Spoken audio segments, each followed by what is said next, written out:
Hey everybody, today we're doing another head-to-head comparison of two popular DJ software platforms, Serato DJ Pro and Traktor Pro 3. And just to be clear, this is not about which software is better than the other. They're both excellent DJ platforms, but instead I want to look at the different features that each platform has, the differences in their interfaces and their workflows, and their pricing. I'll be using this setup to demonstrate both Traktor and Serato. This is two Technics turntables and a Pioneer DJing MS9 mixer, which has always worked natively with Serato DJ, but now also works with Traktor Pro 3 thanks to its new Scratch for All feature. More on that later in the video. First up, let's look at Serato DJ Pro. I went over a lot of the features and specs of Serato DJ Pro in my last head-to-head comparison with Pioneer Rekordbox, so I won't go over all of it again here.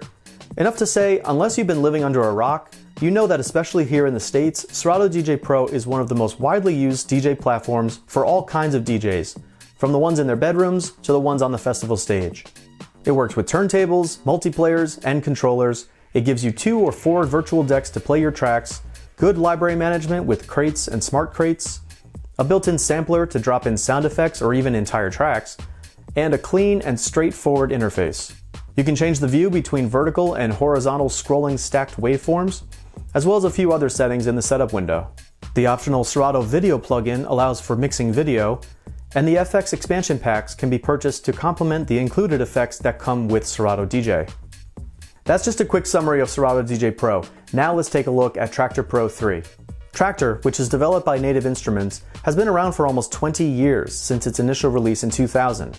In fact, my first DJ setup was with Traktor Final Scratch, which was a partnership between Native Instruments and Stanton.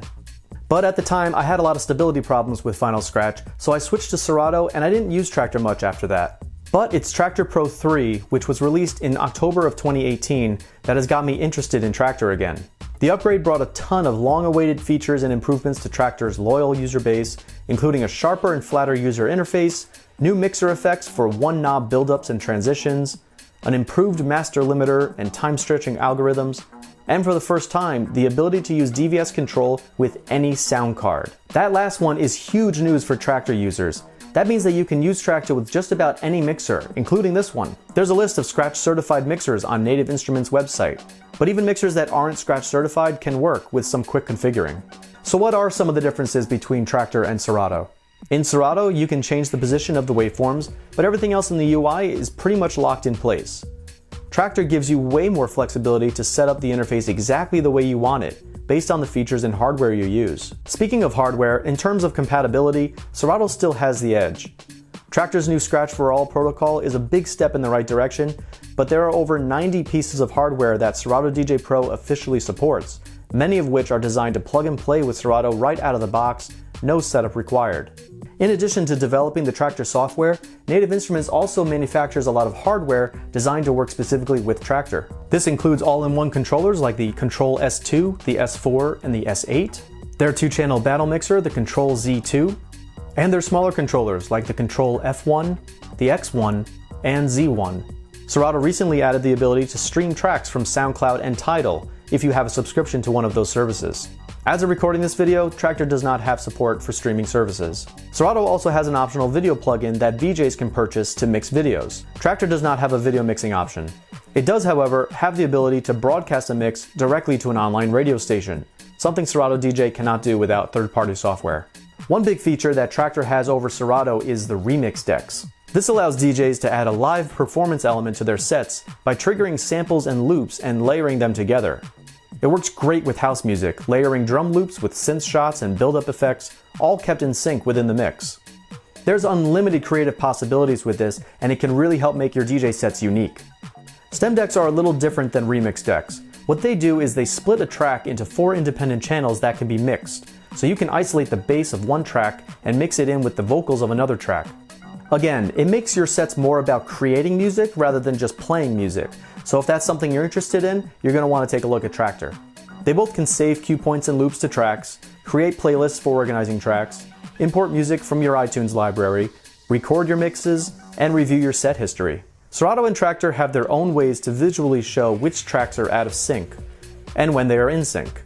Both support MIDI mapping and Ableton Link for using other instruments and gear, though Traktor will give you way more control and flexibility. Both platforms allow you to DJ directly off your laptop, though for Serato DJ Pro, you will need to purchase the Serato Play expansion pack. This brings me to pricing. Traktor Pro 3 costs $99 US. For that price, you get the full version, whether there's hardware connected to your laptop or not. It includes all the effects, the remix decks, the top quality pitch lock and time stretching, and the DVS compatibility. Serato DJ Pro costs $129 US. That includes the license to activate the full software once compatible hardware is plugged in, like a mixer or a controller. To DJ without hardware, you'll need the Play expansion pack, which is $39. Depending on your hardware, you might need the DVS expansion pack to use timecode vinyl or CDs. That's an extra $99. For roughly the same number of effects that Traktor offers, you would need to buy the effects pack, which is $29. And for similar quality key lock and time stretching as Traktor, Serato's Pitch and Time expansion pack is $29. All totaled, you would have to pay as much as $226 more to get the same amount of functionality out of Serato DJ Pro as Traktor Pro 3. So that's something to keep in mind. So that's my take on Serato DJ Pro and Traktor Pro 3. These are both great DJ platforms that have a lot to offer. So when it comes to choosing one, I think it mostly comes down to your personal preference. Maybe you want to have the remix decks in Traktor to add some creative sampling and looping to your sets, or maybe Serato's sampler is better suited for you. Some DJs don't need a ton of customization options and can just plug and play with Serato. And some DJs like to tweak and personalize their software and controls, which Traktor can definitely offer. My suggestion is to download free trials of both of these programs, give them a try, and see which one you like more. Traktor and Serato both have excellent track records in terms of stability, they're available for both Mac and PC, and you can find more information about the latest versions of these platforms on the Serato and Native Instruments websites. Thanks for watching. I hope you found this video helpful. If you did, please give it a thumbs up and let us know in the comments if you're going to be going with Serato DJ Pro or Traktor Pro 3. For more comparisons and reviews, make sure you're subscribed to this channel. I'm Joe Moore for Digital DJ Tips, and I'll see you in the next video.